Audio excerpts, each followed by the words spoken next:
Okay, so on this podcast, I'm here with Mate, who's the founder of Morph. Now, whether you're a business owner looking to get to your first 50 grand a month, or whether you're an established business looking to add 5 to 600,000 in new business revenue this year, we're going to cover the exact step-by-step framework that we've both used multiple times to add 50 to 170k monthly revenue onto our respective businesses. We're going to cover how to create an offer that attracts the right prospects that are ready to buy your product or service.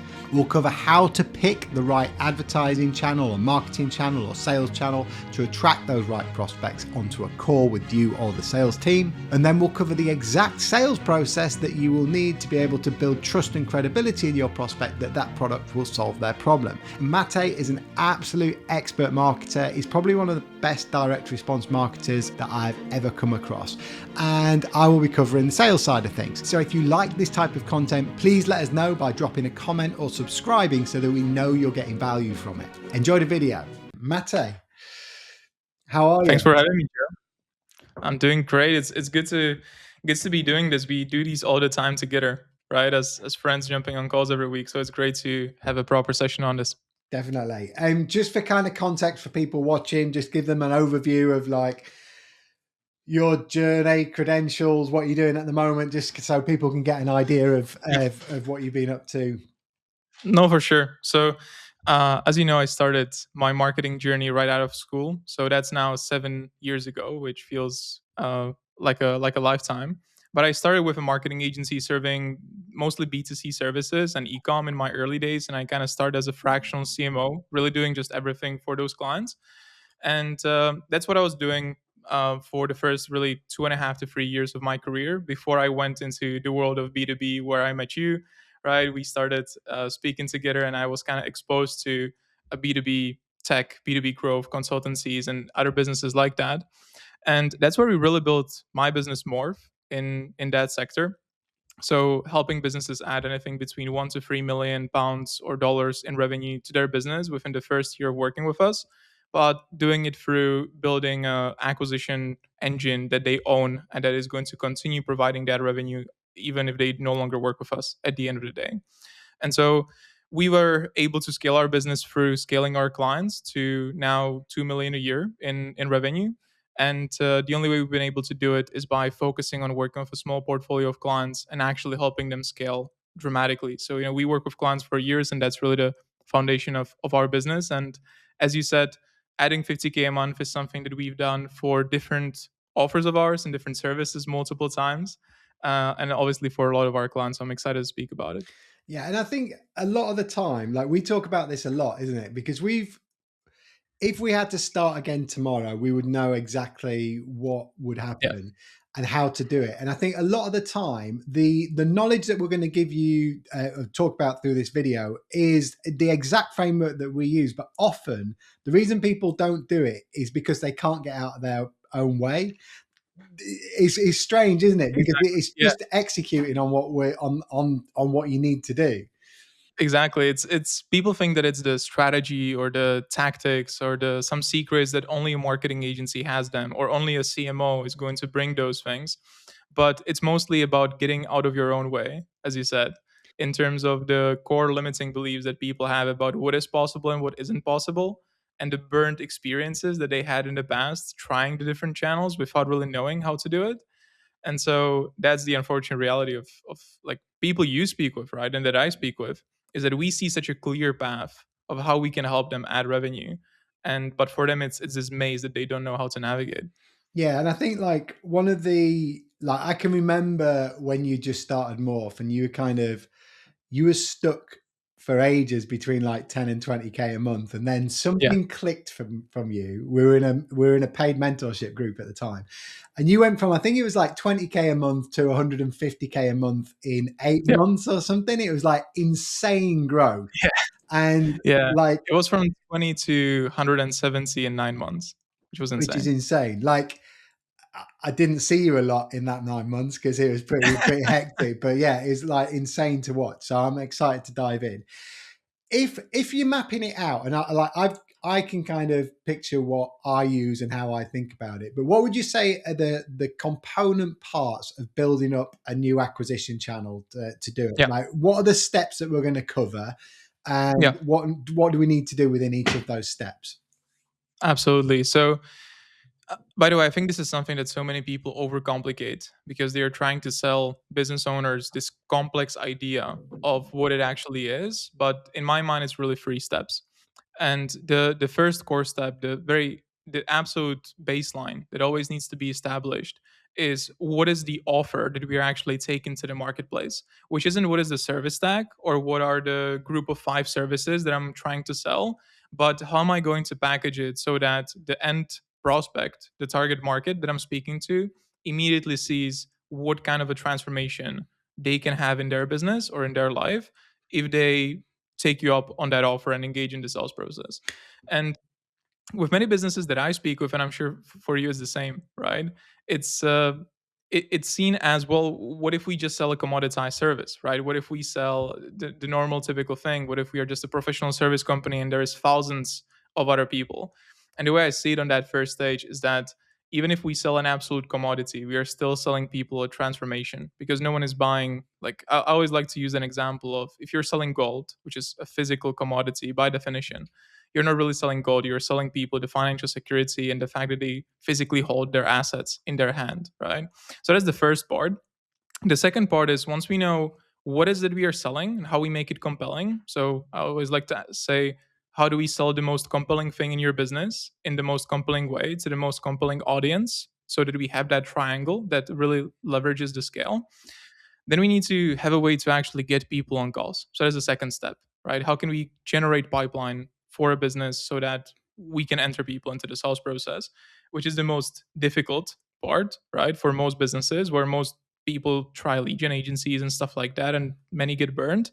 And But then that's once those people, that, and sorry to jump in, but that's because yeah, they don't know how to package their service as an yes, offer. exactly, And exactly, yeah, just go and like walk me through, because I want to loop back onto the offer, because that I know that yeah, that's something that's super high leverage, and people need to understand how you think about that, because you've got a really exactly. unique way of thinking about it. It's specifically what we are actually paid for, Yeah, is building that front end offer. Everything else is like something that almost anyone could execute, right? But it's that thing on the front end that very few people know how to do. And then the last part, just to finish it, is the sales process, which is, many businesses think that if they add a new acquisition channel, the sales is going to go the same way as before, right? The sales process doesn't need to change, and you know it yeah, best, right? yeah. With your sales clients, is that it does need to change. It needs to be adapted. And most of the time, the old process that was present in the business was not, the best process that there could have been originally. So if we apply it to a new mechanism, it's going to perform even worse. Yeah, So those it's are the three. not. Yeah, it's not a process. People like Yeah, people think that because a lot of the people that we speak to, and I know we serve different problems. We're very much sales focused, but people will come to us and they say, "Well, we've grown through networking, word of mouth, and referrals, and just doing a really good job, and we close at 80%." yeah, Because you close at 80%, that is not because you've got a really good sales process. It's because someone's recommended you and they're coming to you at a time when they actively need or want your service. So you aren't selling them, you are taking an order and getting them through. yeah. And that's why when they go like to outbound, or Mm, especially, or try to convert meta leads as an example, or direct response, literally like getting punched in the face, and they'll think it's a traffic mechanism when in fact it's not. They just haven't got a process that's designed to yeah, convert and lower the risk or perceived risk for cold traffic. yeah. It's as you said. I think that what people don't realize is that with network, which is referrals, inbound, people referring you, or even going to conferences and building relationships, the sales motion, the sales mechanism started before you actually spoke to the prospect for Yeah, the first time, right? So you're picking them up in the middle of an already started sales process. And that's why the conversion rate can be 80%, because there's already been all of the filtering and heavy lifting and trust building done.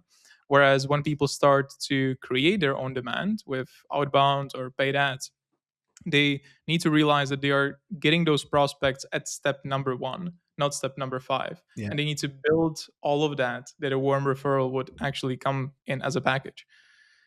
Yeah, it's Yeah. crazy. And like, so we're going to go and walk through each of those. Like, let's start at the offer, because the offer is one of the most difficult things to articulate to someone who doesn't think Mm. in that sort of way. And to use an example, I'm going to pick two of the traditionally, and yeah, I know you'll agree with me in this, two types of businesses that traditionally have grown through networking, word of mouth, and referrals, and are really shit when it comes to packaging an Yeah. offer are traditional marketing agencies and MSPs, so technology Yes. resellers. In fact, we've discussed this regularly because they offer a service.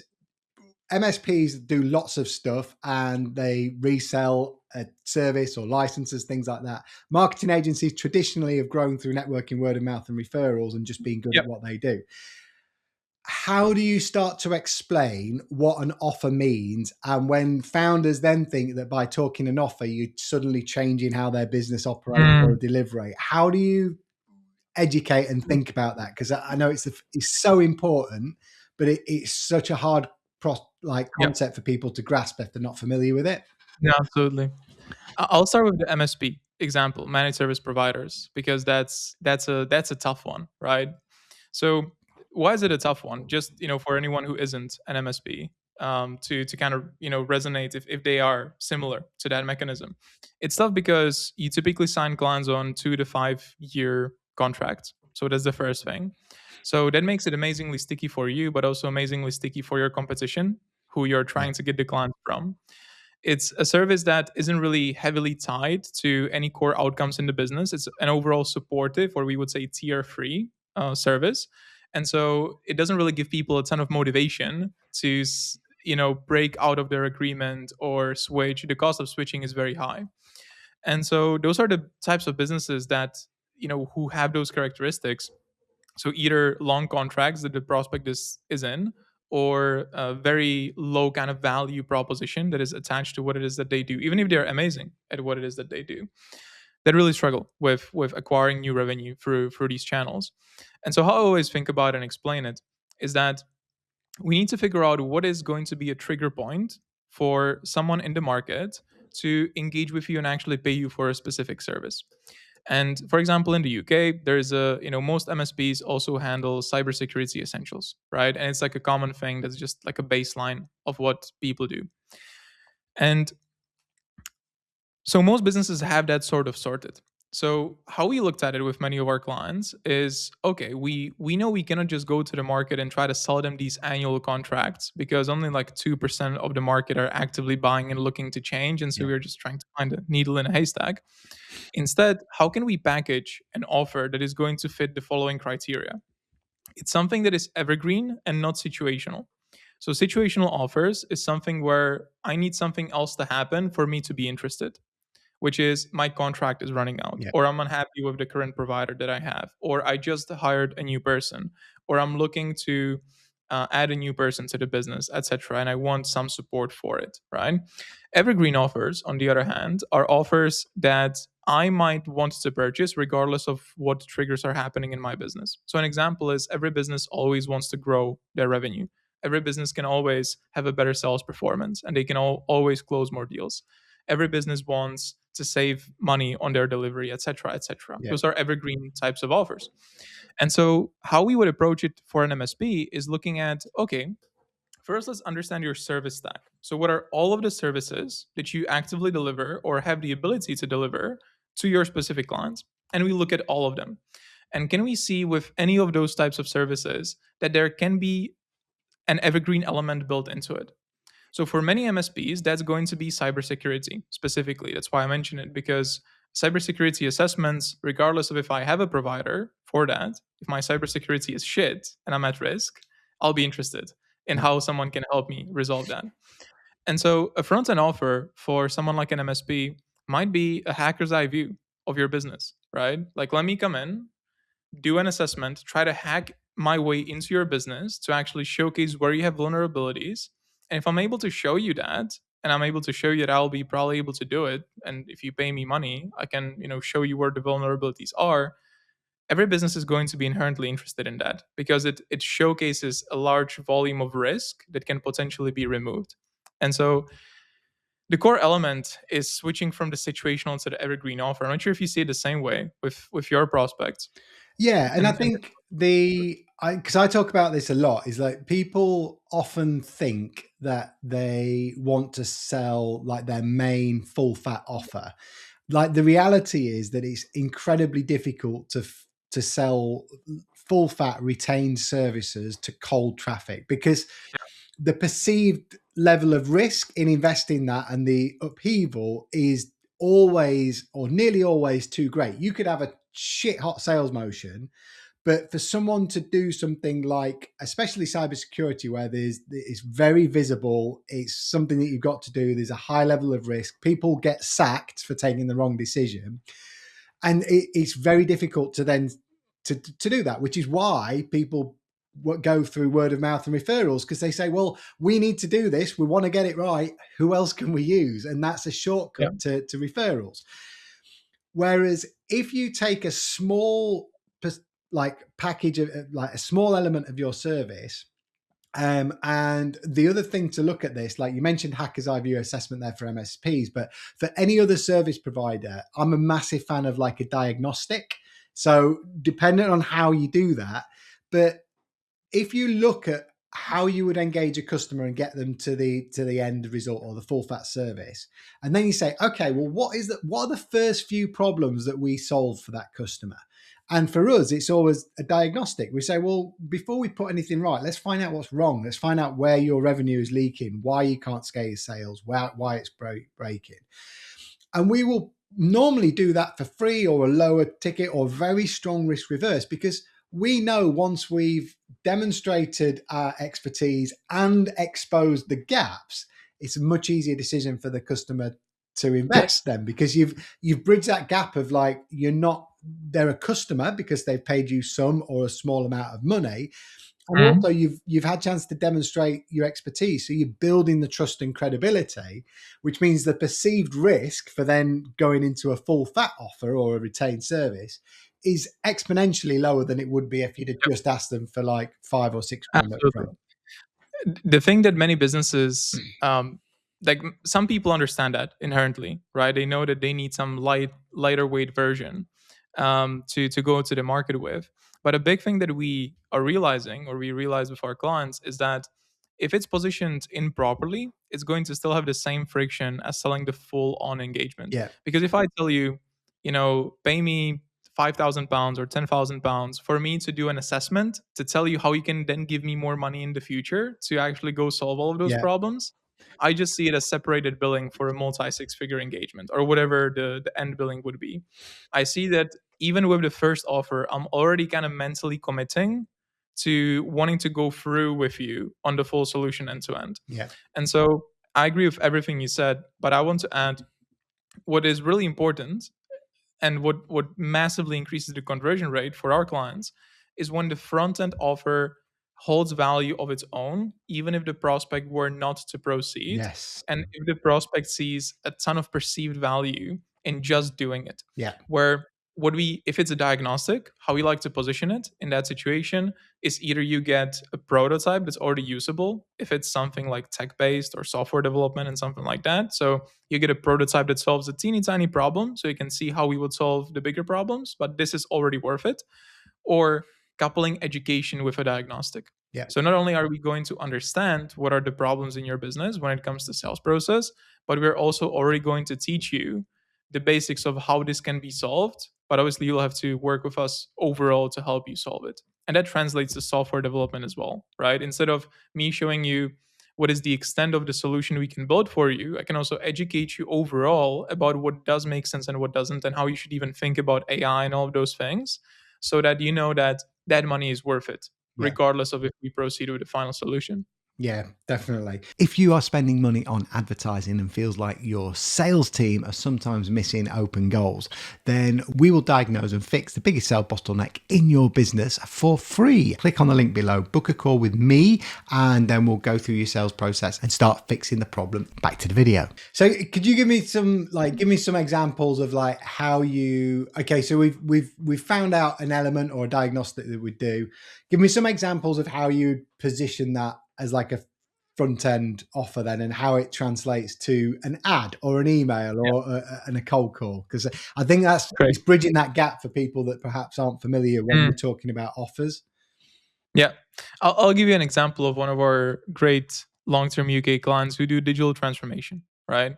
And the reason I'm choosing them is because specifically them is because those are multi six figure engagements typically. Like it's very expensive.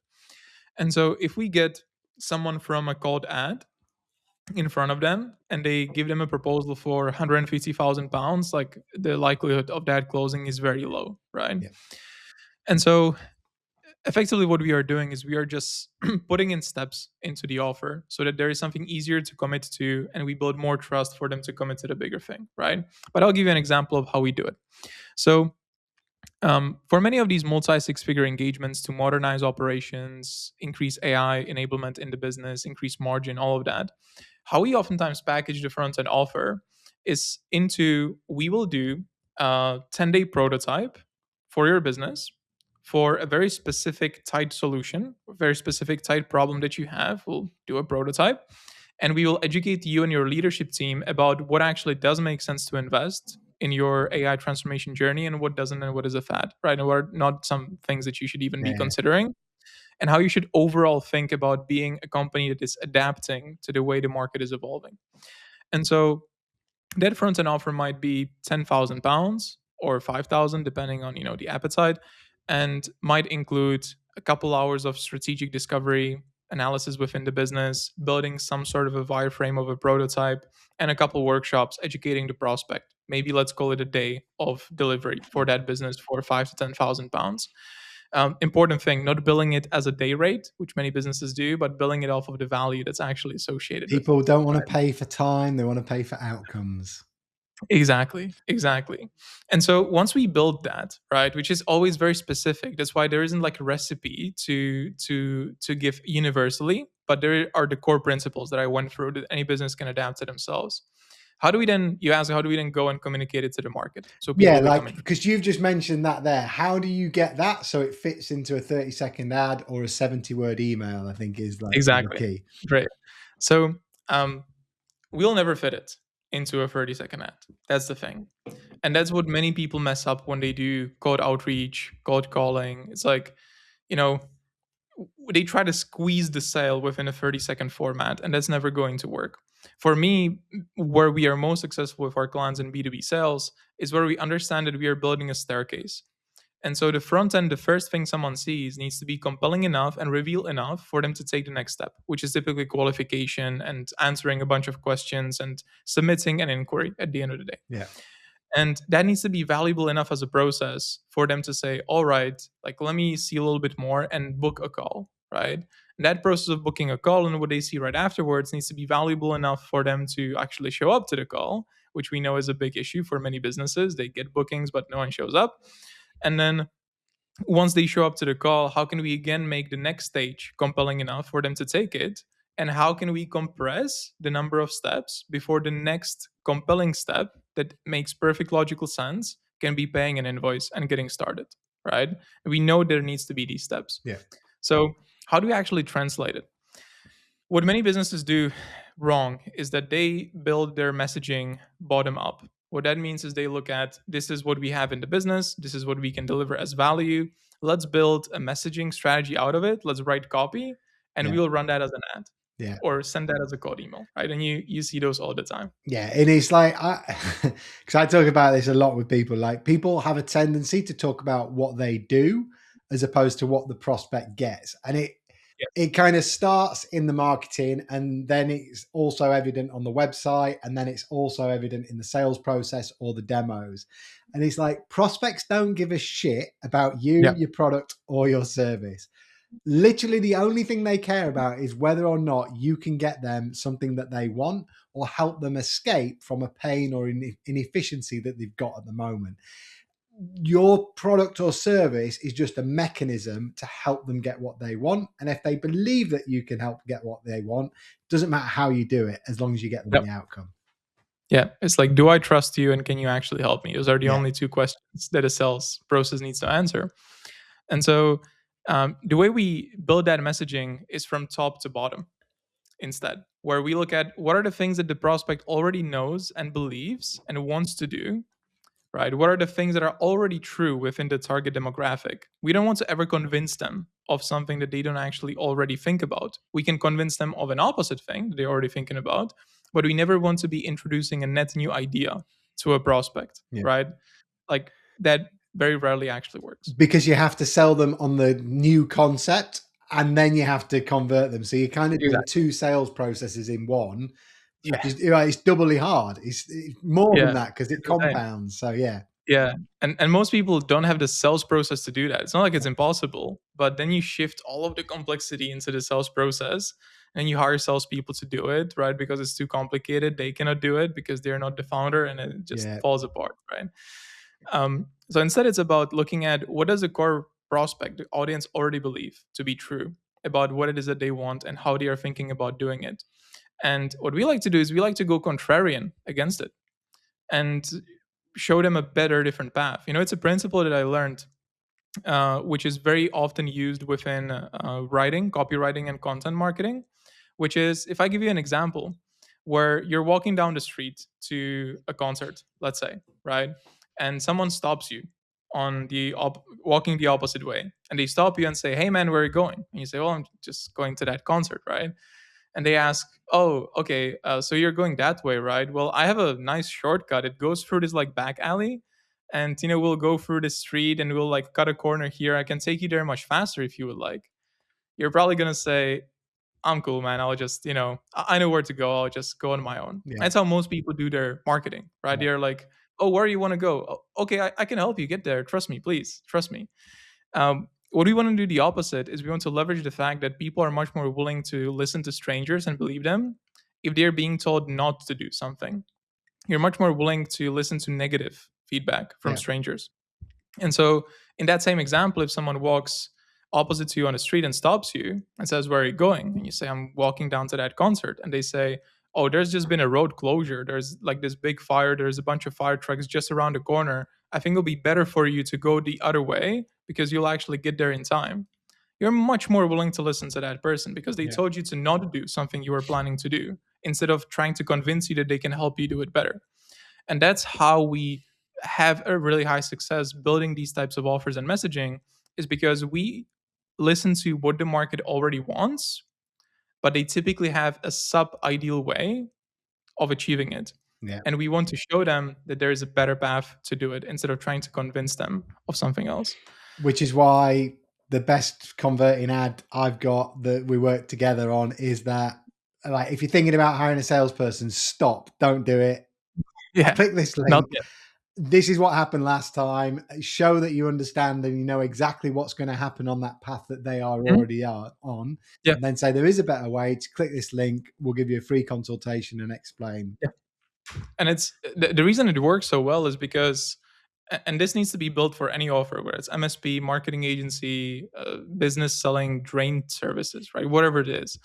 At the end of the day, why that ad works is because people want to grow their revenue. And most people believe that they are going to grow their revenue by hiring more salespeople, because more salespeople means more sales in the brain, right? It's a Yeah. very easy conclusion. We know that it's not true. It very rarely is that the simplest way to grow a business. And so if we get a person who wants to grow their business, this is going to be a compelling message. But the people it's going to be most compelling to are the people who are thinking about hiring a salesperson. And so, where are those people? Those people are in a stage where they are already mentally allocating budget to a new hire. So, they have the budget to Yeah. solve their sales problem. It's right at that moment that they're thinking about it, and they are concerned about something negative happening as a consequence of doing it. So, it hits the budget, Yeah. right? Element, it hits the timing, it hits the need, and obviously, we qualify for the authority. Yeah. Yeah, it's like it's the kind of golden, like you say, the trifecta. It's simulating that point of like inbound where someone's actively looking for a solution because you're hitting them at the precise moment where they're experiencing a symptom of the root Yeah. cause problem that you solve with your offer. Yeah. Um, Do you have your clients that come to you for help with their sales process? Like, do you have to reshape the belief often from it's not actually a sales process problem, it's a so we do, and it's interesting. So like we because we're going to come on to the content, like you yeah. can't educate someone on the front end, but as soon as they've opted in, you've got the opportunity and you've got that space or Mhm. openness to be able to educate. We did a bunch of content recently which we make sure that prospects watch before they show up to the call, because I've got a problem where, or one of the things we're trying to overcome, people don't think that they need a sales process. They all say, or they think they might need a sales process, but they're not in a position where they'll give me 15, 20 grand to like build them one, because they don't understand fundamentally what it is. But every business owner understands that that salesperson that didn't work out cost them 4 months of salary and didn't close any deals. And Yeah. the like analogy that we used, and like if you can reframe a prospect through analogies, like we'll talk about this in the sales part as well, like it becomes so obvious for them and being able to reshape their thinking. And I always say, like, so it's effectively like a chef. Like, you've cooked the food, you've built your restaurant up, you've been cooking the food how your customers like it, and they come back time and time again. And then you're like, I don't want to cook anymore because I want to open another restaurant, or I want to make this restaurant bigger. So you think, oh, I'm going to get another chef in. And then you Yeah. think, well, it's a very specific food that I cook. So I need someone with experience in my cuisine. And Yeah. then you pay a premium for that person because they've got experience cooking that food in their cuisine. And then they come in, and effectively what you do is you let them shadow you for a week, and then you naff off. And there's no recipes, and there's no way to measure whether that chef is cooking the food as you've cooked it. And they've got no framework of work, and you're not even watching them cook. Yeah. So, and just assuming that that chef's going to cook the food exactly as you've cooked it, and then you wonder why the foods come back. And when I walk through that analogy to anyone who's spent money on sales hires, you can literally you can see them Yeah. thinking, "Oh yeah, that's fucking ridiculous! Like, why would I ever think that that's going to work?" And so I think, but you have to earn that that point in time where they think, Mhm. "Yeah, I understand that," to be able to open them up so that they're willing to be educated to a certain point. Yeah. It's like the front end needs to generate intrigue, interest, and a little bit of intent, but not intent to buy, intent to have a sales conversation where this can happen, Yeah. right? And it's a big lever that many businesses don't really execute, and they try to sell on the front end, right? You see these ads that they just give you the entire sales message and the price, right? And that's not how B2B is closed. No. Talk to me a little bit about, like, we should probably chuck. So we've created the offer. Great. We've got an offer. We've packaged up some of our services. Next is like the traffic mechanism. Mhm. Now, a good offer, I'm a firm believer that a really strong offer will work via any traffic mechanism, because effectively the traffic that you use. So when I say traffic, we're talking about whether it's cold calling, direct mail, meta ads, Google ads, whatever that may be. The channel is just the conduit which delivers the Mhm. mechanism.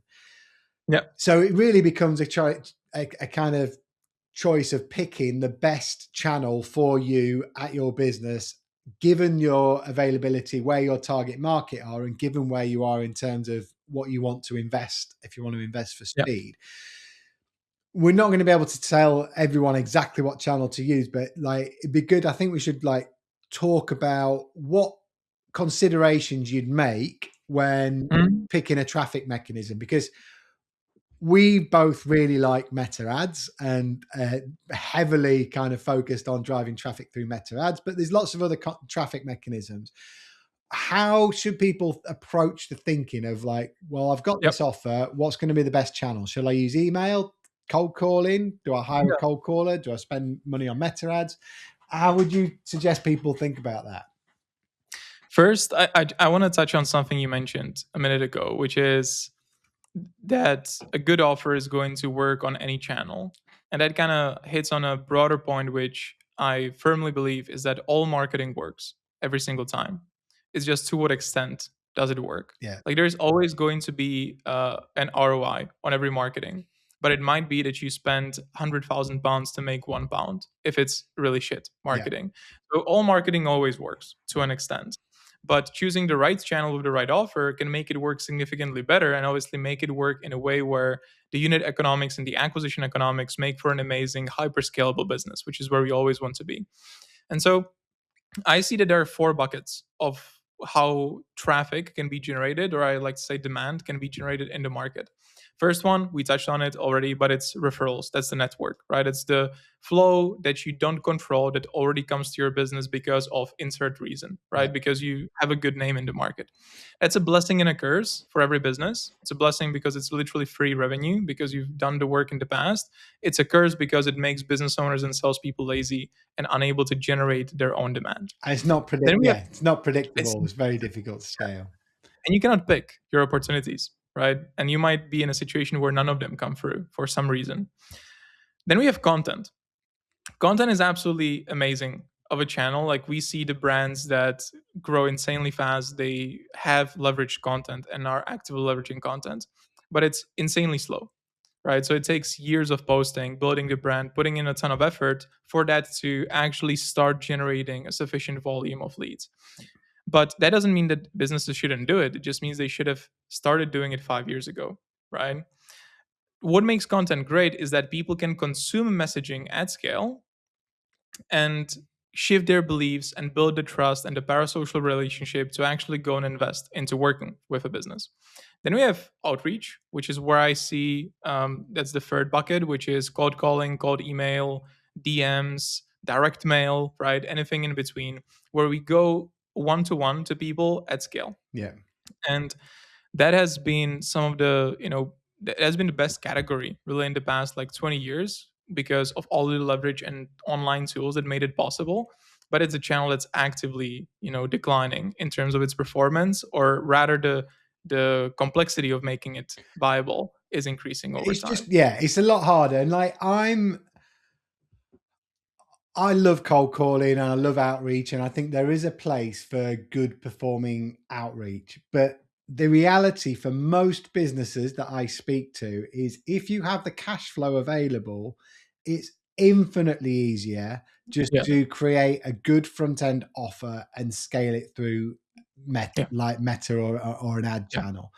Yes, cold calling works, but if you've gone through the experience of recruiting, hiring, managing cold callers, and understand what the bad economics look like and the headspace for that, if you've tried to run a cold email campaign ever any time in the like, if you've got the the meat on the bones in terms of what you get from the prospect once you close them, it's just a lot easier with ads, isn't it? Like it's No, it's like you said that I was stuck between like 15 to 20K a month with my business for a couple of years. It was, and then I scaled right in 9 months.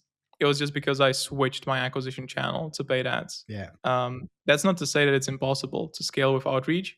It is just very, very difficult.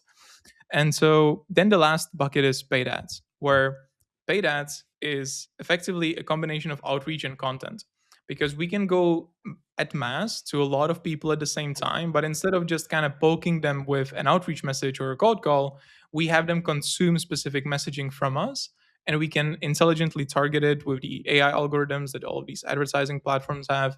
And there's much more levers to pull to influence the outcome we get at the end. yeah, And so, outreach, you can go one to many, relatively cheap. Content, you can go one to many, but takes ages. Referrals, we discussed, and paid ads, you can go one to many, but you leverage both of the good ends of content and the good end of outreach without the disadvantages of both of those platforms yeah. or those channels. And one of the very important things that paid ads are one of the only mechanisms which allow for that is it can finance its own growth and scale. Because if I have 10 cold callers and I generate 10 deals on a monthly basis, if I want 20 deals on a monthly basis, like there's a lot of optimizations I can probably do, but eventually I'll just have to hire more cold callers. Yeah. And so I have to scale the headcount.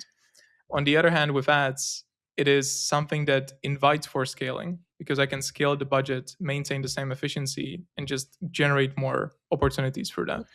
And what would you say? Because like the question when we're talking about ads, generally is like, well, how much do I need to spend? That always comes up. And I know it's like it's the wrong way to think about it, isn't it? But it's the obvious question to ask, but when it's completely Mhm. the wrong way to think about it. Yeah, it's a the way to think about it is if I do this correctly, how much can this make me? Is the best question to ask oneself. The way we always think about ads is through the lens of how much do I need to spend to acquire a customer, and we can get to that through approximation of how much does it cost to get a good opportunity on a sales call, and from that we can have an estimate of how much is it going to cost me to get a client, how much does that client pay me in the first 30 days so I know what is my cash on cash return, and how much does that client generate over its lifetime so I know what's my return on investment. And so a business can spend £100,000 a month on ads profitably, and they can spend £5,000 a month profitably if everything is done correctly. There is, however, kind of a technical cutoff at the bottom with like how little a business can spend for this to work, which is about £3,000 or $4,000. That's not to say that it cannot work below that point. It absolutely can, and there are businesses that can, get reasonable deal flow at £1,000 a month. But what we always end up working with is how many months does it then take to acquire a customer? If the cost of acquisition is £2,500 and we are spending £1,000 a month, are we okay getting a client once every 75 Yeah. days or something in between? And so with our clients, we like to be starting at 4.5K or £3,000 on a monthly basis, just because of how quickly they can see revenue as a result and how we compress time before they get the outcome. But at the end of the day, if everything is dialed in as we discussed, the whole purpose of running paid ads is that you're going to spend money for a month, generate opportunities, close them within the next month, and that funds the next month acquisition Yeah. and ideally repays the costs and the investments you've already had. And so it's not uncommon for us to see that a client never goes more than $6,000 or $7,000 or like £5,000 negative on their ad spend before it starts paying for itself and more. Yeah. Unless they haven't got the sales process dialed in, which is what we're Exactly. going to come to next. So, someone's responded to outreach, they've clicked on, and I think one of the things that you said, as soon as someone's respond, like even if you've not spoke to them, your sales process has already begun, hasn't it? Yes. Yes. And like, I think this is a hugely underutilized area. Because I speak to a lot of founders and they're like, how do I get out of the sales process? Yeah. And they're thinking, I can't get out of the sales process because I sell on 20 years of experience. So anyone coming into that sales process is not going to be me. And I think one of the massive like opportunities is and realizations is that you don't need salespeople to be you. They don't have to have the 20 to 25 Yeah. years of experience. The 20 to 25 years experience and the authority that you have as the founder is just one lever that increases the perceived likelihood of success for that customer.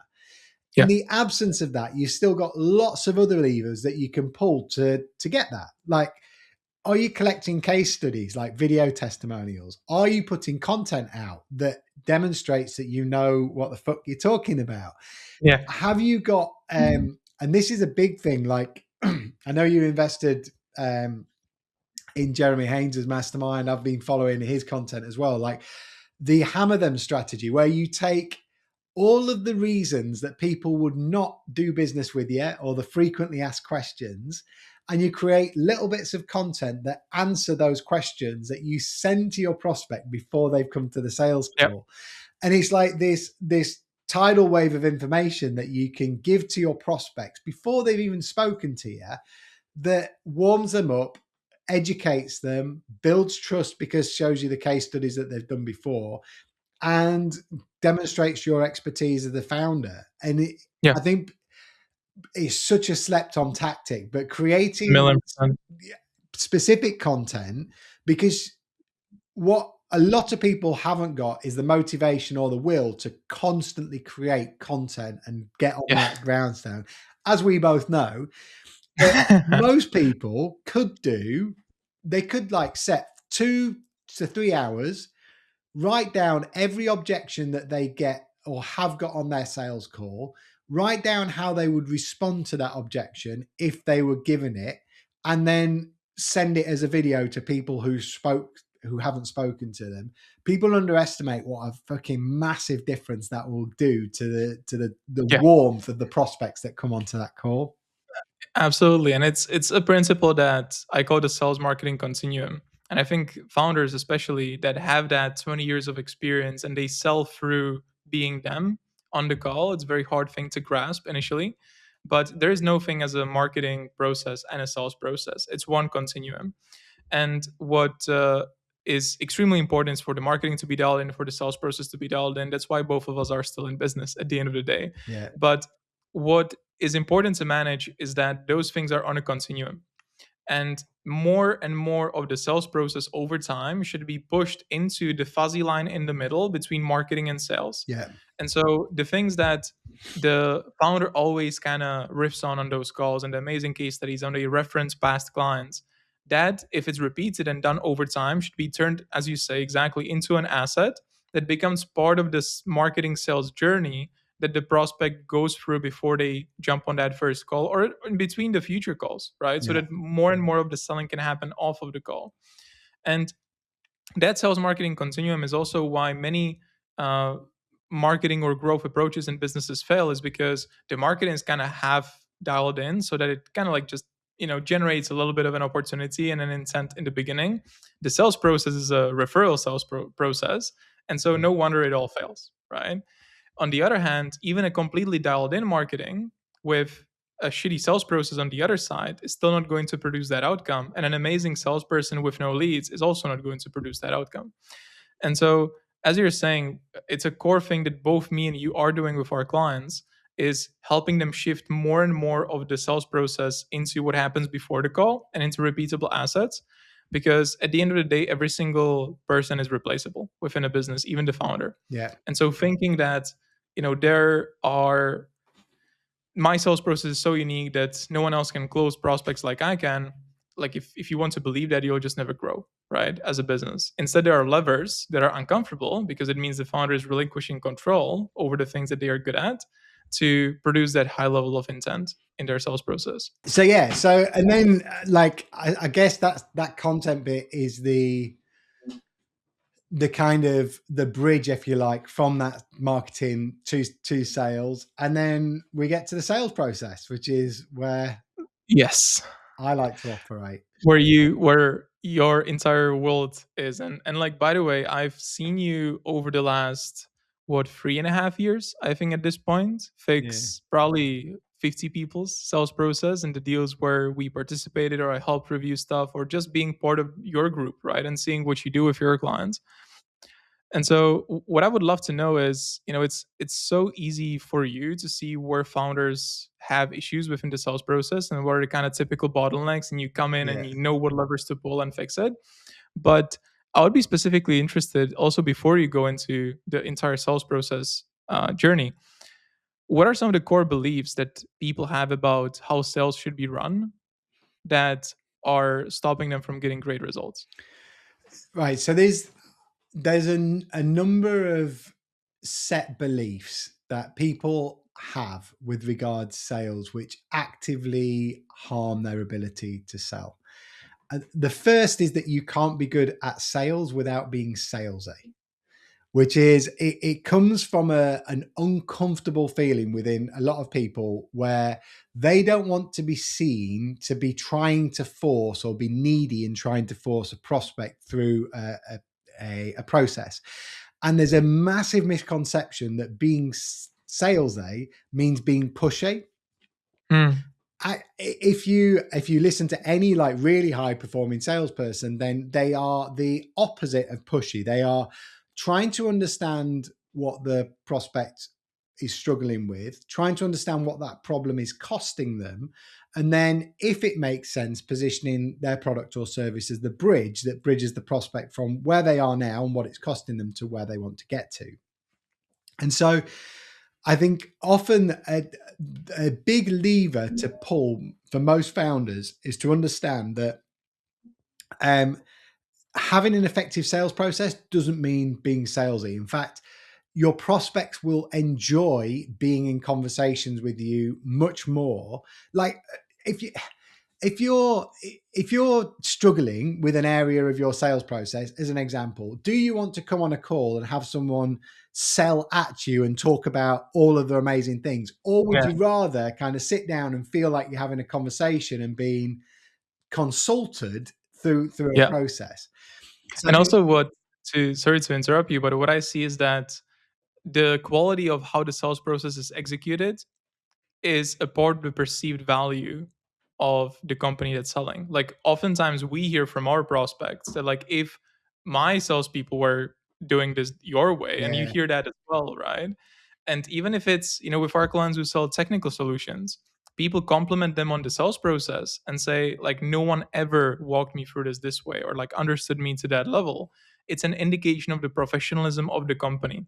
And so a sales process doesn't translate that in how it feels to the prospect, pushes down the perceived value that someone can feel about the end product. yeah, definitely. And I think one of the things I try to instill is that like what telling ain't selling. Like, and you can directly increase the perceived likelihood of success and trust and credibility in what you're able to deliver just by the quality of the questions that you ask. And like Yeah. if you truly ask the right questions in the right way, you don't need to say anything for the prospect to understand that you know what you're talking about. As you would if you were trying to diagnose what was wrong with, if we had a tricky problem with our ads or things like that, Mhm. just by the questions that you ask and the way to approach it, I'd know that you knew your shit. So I Yeah. think that's the first one, is the belief around um, being salesy and not being pushy. I think the other is people always think that automations or activity drives outcomes when it can have the adverse effect. People always talk about, oh yeah, we need to get the automations and do the follow-ups because we haven't got time to follow up. And that's mental because you shouldn't have to do any follow-ups. Yeah. If you have ended a conversation with there's no next step for that prospect, then if there's no next step, there is no next step. Anytime you have to get your fishing rod out and think, okay, that prospect said he was going to get back to me, he wanted some information, let's see if we can bring him back to the table, that's just failing in the sales process. Yeah. Like at every stage, it should be at the front of the call. It should be, this is what's going to happen on this call. And this is going to be the outcome at the end. And this is what the Mhm. next step's going to look like. This is what you're going to get. Is that okay, Mr. Prospect? Yes. And then at the end of the call, it should be, okay, I'm going to go away and I'm going to put this together, a tailored recommendation, or I'm going to put your quote, whatever it may be, to get that prospect where you present your price. I'm going to walk you through it to make sure that it's exactly as you need. The next step after that will be the pilot, proof of concept, whatever it may be. But you need to condition the prospect to go through a buying process. What Yeah. if you don't pre-frame the prospects to understanding what happens throughout the process? You can't blame them if they go through it somewhat passively. Yeah. And that's the other big thing, is like people thinking that it's about presenting your price and then following up is the game of Yeah. sales. It's understanding what the prospect wants and then leading them through a process which is assumptive that if you are suffering with this problem and we can definitely help with that problem, then the solution that we'll put towards it you believe will work for you, then what would stop you from proceeding with that? Yeah. Um, Million percent. Million percent. and then I'm trying to think of the that's the main one, like not following up or thinking that it's the follow-up rather than guiding people through a process. Yeah. And I think the other thing that is a huge kind of issue for a lot of people is they conduct their sales in a from like a a lower status than the prospect. So they tend to put their prospects on a pedestal, Mm, and as a result come across needy or like wanting to please or have really good conversations, but actually don't get to the crux of what the issue is with the prospect. yeah. And I think is giving people the confidence to say, no, you are the expert. If you're a marketing agency or if you're an MSP and you're speaking to your prospects, you're the expert. Yeah. Therefore, you need to conduct the calls and the sales process in that authority frame, because it'll significantly increase your chances of being able to close. Million percent. And it's something that we see even with people who have big businesses, like people who run, multi-million pound businesses or tens of millions of pounds in terms of annual revenue. They still feel that the moment they join a sales call, the prospect is someone above them, Yeah, yeah, that they need to like please and impress, instead of seeing it quite the not the opposite way, but on a leveled path where the prospect came to me because they have a problem in their business and they have some belief that I can help them solve it. And that framing that people very often lack is what we see with many of our clients when they onboard with us, and we see how they did it before. And I'm sure you see it with your clients, loses them so many sales because it is, if the person doesn't trust you, and trust is conveyed through your confidence just as well as their confidence, right? Like there's this saying that sales is a transference of confidence from trust one yeah, yeah. of from one person to the other. If that confidence and that trust isn't there, it's impossible to transfer it to the prospect. Yeah, 100%. And I think people often think about how to structure like a sales process, and you're right in terms of the confidence and the information as well as another way of thinking about it. Like the bigger the investment and the more complex a sale and the more people are involved, the more information that is going to have to transfer from you to that prospect to get them to that point. Yeah. So and people always think about, well, how do I structure the sales process? And the way it should be is as long as if you're not selling, I'm working on the assumption that people are selling on the phone or in person or on Zoom and not kind of like e-checkout. If it's e-checkout, then Yeah. it's not going to work. But if you're selling in that scenario, then the prerequisite that you have to have is you have to have some form of discovery before you pitch your price.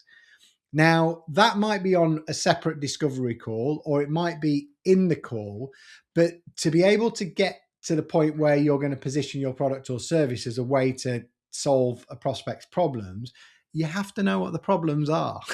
Yeah. Like, unless you've got, I don't know many people who've got the most insane offer that they could just pitch without any sort of discovery or positioning and still have a really effective sales process.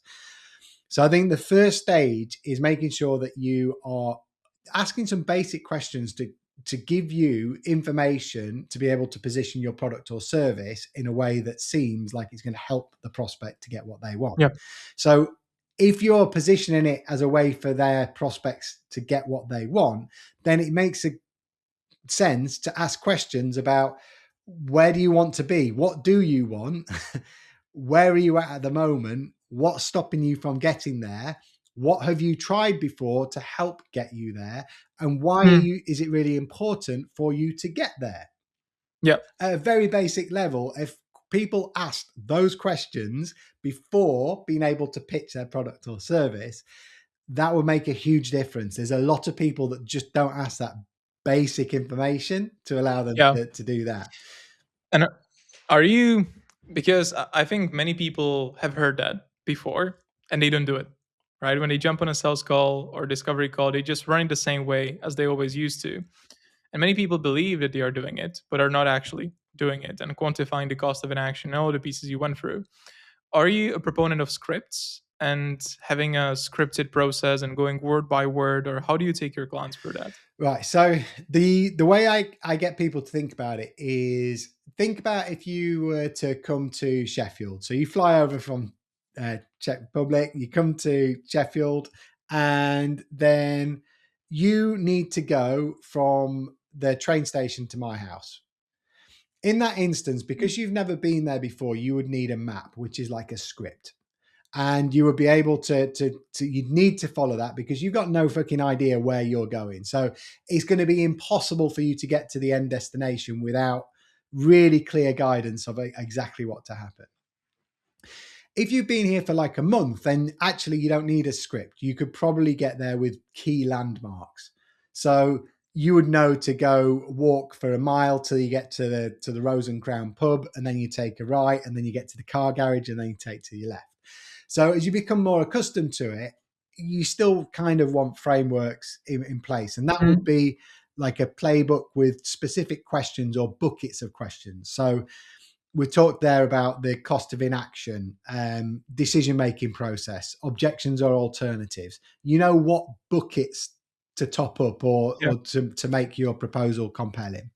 And then after you've been after you've been here for 2 years, then you instinctively know where to go. But it doesn't mean that you take a different route to get there. You're still taking the same route as if you had the script or you had the map. But because you're accustomed, you're just covering those anyway. So I think people look at it in the wrong way. If you need a script, it's because you haven't got the capability to get to the end result by going off script. Yeah. Whereas once you've done it enough, you understand. And like a lot of people, when they're first going outbound or servicing cold leads, would probably get better results if they followed a script. You Yeah. know as well as I know that once you get to get good to like really good, like if you're talking about going from 20 to 30 or 40% close rate, then you're going to need to go off script and you're going to need to go deeper in those conversations Yeah. to really explore like mindset, Mm. beliefs, and tap into the emotional thing. Mm. But a lot of people just don't have anywhere near, and that's why 5 to Yeah. 10% close rate isn't unusual because they're not following that script. So we start off with a script, then we move to a framework or a playbook, but Mm. nothing changes. The key things still have to be covered in the conversation. That's the best way I heard it explained, I think, with the map. And it's so true because I started with a script, right? You probably started your sales journey when I wasn't even born yet with a script. Yeah, And now you don't have a script, but you execute what the script would require you to do perfectly and more, yeah. right? And you know how to navigate it and where you can go shorter on what you explore and where you need to go deeper. And that's super, super, super important. Yeah, it's crazy. And I think the other thing is like people don't view sales as a vocation or something that they can get better at. Yeah. And it, like I've improved my sales more in the last 12 months than I have at any point in my career previously. And That's insane. yeah, and like not in conversion, like in conversion, you Yeah. probably think, okay, well, I might have had a couple of percent onto my actual conversion. But in terms of like the level of like the Mm. depth and going into like shaping someone's belief and unpicking those. And the only reason I was able to do that is because I was developing the sales coaching app. I know we've both like been cloning ourselves with AI to help our delivery. But because of the sales coaching app now, like I can go back after a call and get instant feedback on what I said that was good, what I missed. Yeah. And if you aren't getting that quick feedback loop, it's very difficult to alter your behavior. So people just get like into the Mm. same rut. And I was talking to someone about this, and they were like, what you still do your coaching app?" I was like, "Yeah." And then it's funny, like I saw Keenan posted on LinkedIn that he used his own coaching app, and like, Yeah. of course, like no elite level sports person or someone who's obsessed with getting better doesn't review what they're doing to see if Of they course. can do it better. Yeah.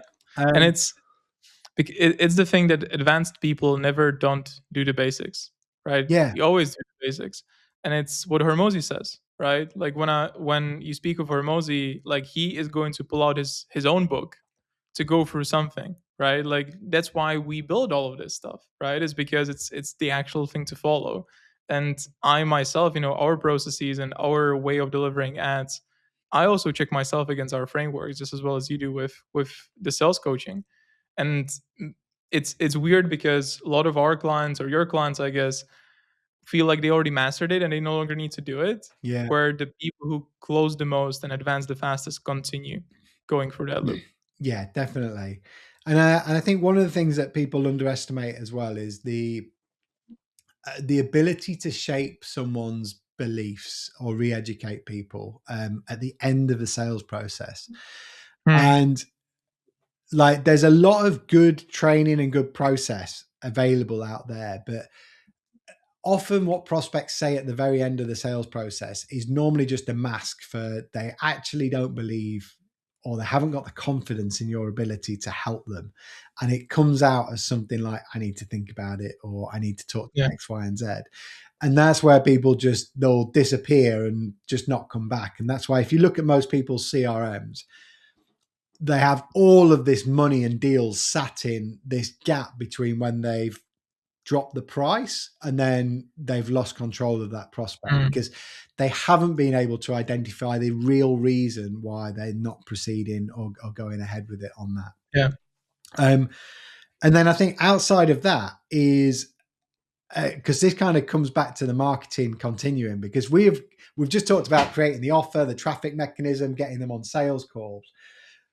Something that helps massively is the written word, or like assets that sell when you aren't in the room. It's like, I think it's worth like touching on that as well, because people Of course. massively underestimate the ability to influence other stakeholders by having proposals or quotes that do selling for you. Yeah. Isn't it?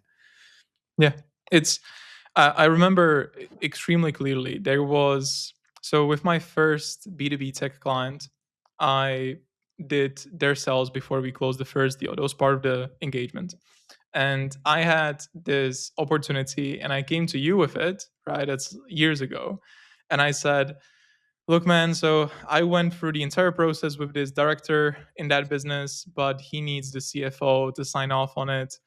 And it's this huge company, £250 million in revenue. And like, I just feel like that's it. Like, I'm just never going to hear from them again.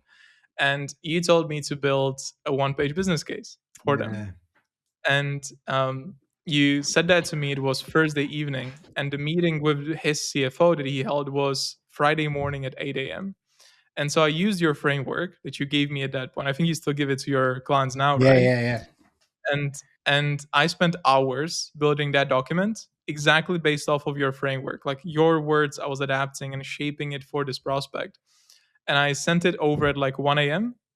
in the morning. And I was like, in my emails to the director, I was like, please print it out and bring it to the physical meeting with the CFO. And 9 a.m., I get a phone call from an unknown number. It was the CFO saying, how can we get started?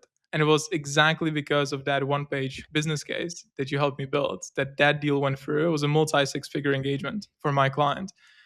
People so underestimate it, or as we said before, they over rely on it and they just send a 20-page proposal and Yeah. goodbye.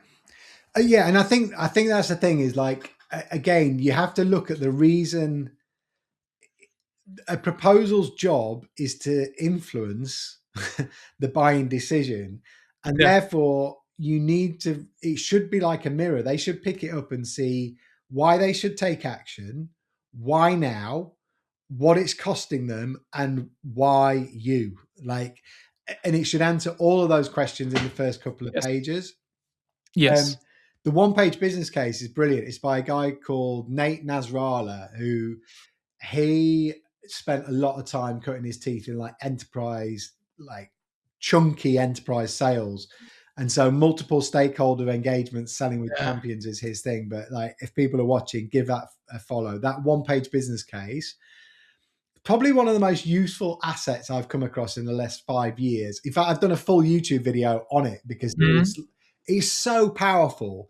And for Yeah. anyone wondering what it is, it's basically an A4 piece of paper that is used as a stakeholder engagement tool. So often, if you're speaking as an authority, you will normally speak to someone in a B2B company who absolutely gets what you do. And they're like, oh yeah, I think it's amazing, but I need to go and get sign off and things like that. I'm bought in, but I need to go and motivate these other people who don't know, have a clue about Yeah. the inner workings of it. And it's basically how you condense all of the information that an executive needs to make a decision in, cut out all the shit, all the waffle onto like one page that looks like an internal memo. And it just starts off with the problem, what the problem is costing them, what the implications are if they don't fix it, the recommended approach, which is the first time that the supplier is mentioned, which is this is how we do it, and then the metrics that are going to be moved as a result of investing in it. Yeah. And it's so simple, but it's so powerful. And the amount of people that I give that to, and they're like, fucking hell, this is like, this is amazing. Like, Yeah. but I think it goes through your proposal or your growth plan, like whatever you are putting together, like shouldn't be overlooked as a potential to influence. Million Um, percent. and I think one of the things that people make as a big mistake is you should never, ever, ever send your quote or proposal as an email. Like you nodded because Never. you knew what I was going to say before, but the amount of people that send it in an email and then wonder why they don't hear from the prospect. Yeah. Like I say, like a proposal is not a fucking boomerang. You can't throw it over and expect that it's going to come back. And I think it's amazing how many people overlook that and think that they're being somehow intrusive or being salesy. When if you think about how to frame it with the prospect, is look, I'm going to go away. I'm going to put together a tailored proposal. It's going to have everything that you need, and I'm pretty confident it's going to be exactly as you want. But I'll walk you through it. We'll walk through it together. I'm going to check it's everything that need, and we can swap out any amendments or anything as we're going through it, and make sure that everyone's on board. Does that sound okay? You'll never ever get people. I've never had anyone refuse to have a walkthrough of a proposal, Yeah. and Never. it's always because we framed it in. And I know you haven't either, or in your closes, but it's interesting how many people think that they should just quote and then send their price off, and then just expect that that's going to have the best impact on their Yeah. sales. And it's you know, now that I'm making some bigger purchases for my house, etc., and I get these proposals sent to my email, and I just get a PDF and I open it, I scroll to the price, I'm like, whoa. Before I looked at anything, I just look at the price and I'm already judging and Yeah, making my decision off of it. There is no value that I've built, no foundation, right? And then I start going through the proposal, judging it through the lens of how much it costs at the end, right? And it's like, of course, I'm not going to be the most excited to take the next step yeah, because the first thing I saw was the price. And that's what most people do. They, in my opinion, they think that when they send a proposal, someone is going to open it and read it line by line until they get to the end. yeah. But the reality is that's not true. And it's not exciting. No one gives a shit about like your executive summary or your history or anything Yeah, like that. So exactly. yeah, I had it's yeah, you haven't got the ability to own the narrative or anything. Mm, So yeah, massively overlooked. So yeah, I think, like you say, we've covered a lot. So yeah, creating the offer, which is I think that's probably the most important thing if you're going to go from like referrals yeah. or networking to actually scaling is And the thing I want to add on the offer, sorry to interrupt you, is when you're looking for a marketing partner or you're hiring a marketer, you can judge how good they actually are on their ability to reposition your offer within like a 30-minute call. yeah, So, like on every single one of our client calls, that's what we spend the first 30 minutes in the discovery is I'm trying to see do they have a really good offer that we can reposition? yeah, And if someone cannot do it, right? That's a pretty good indicator. definitely. And I think it's the same. Like say, we can normally diagnose like fundamental flaws or why someone isn't closing business in the first 30 to 45 Yeah. minutes because it's never this freaking ridiculous nuanced problem that Yeah. no one's ever thought about. It's always some basic and it sounds like arrogant, but if you operate time and time again within a specific thing, your pattern recognition just becomes so much. Yeah. You know what offer will work and what won't on cold email Yeah. or ads. I know, listening to someone talk through the sales process, where they're going to get drop off and what's costing them revenue. Yeah. So yeah, creating the offer, generating content which is like educational based and based on the objections that you hear most on your sales process, picking a channel dependent on your market, but generally if you're an established business and you have a reasonable target market, i.e. over 3,000 people, and Yeah. you can take the cash flow for the first month, then ads is by far the easiest. If not, outreach, direct mail, but you're paying for speed. Then have a sales process that understands that without understanding the cost of what it's costing or the cost of inaction. So, what the prospect is struggling with now, what that's costing with them, why they want to get where they want to get to, why it's important, and what other alternatives they're considering before you pitch your product or service. And then making sure that when you're pitching your product or service, you have written assets that will back up and increase the perceived likelihood of success. So case studies, educational content, a proposal, or assets that sell for you when you aren't in the room. And not fucking sending a proposal in an email. You've pretty much got everything that you need to scale. 1,000,000%. And it's, it sounds simple because it is simple. It's not easy, but it is simple, right? And trying to fuck with it is where most of problems come. Definitely. So yeah, great to speak as always. Hopefully people listening to this will have got some insights in different parts. Like if anyone wants any help with anything to do with sales, marketing, we'll drop some links in the description. Mate, all things ads. If you're looking about scaling through meta ads, and Mate is your man. If you have leads but you want to convert more of them, then that is more our bag. Great speaking to you, Mate. Great speaking with you, man. We'll Always a do this pleasure. again, definitely. Speak to you soon, man. Speak to you soon, man. Appreciate you.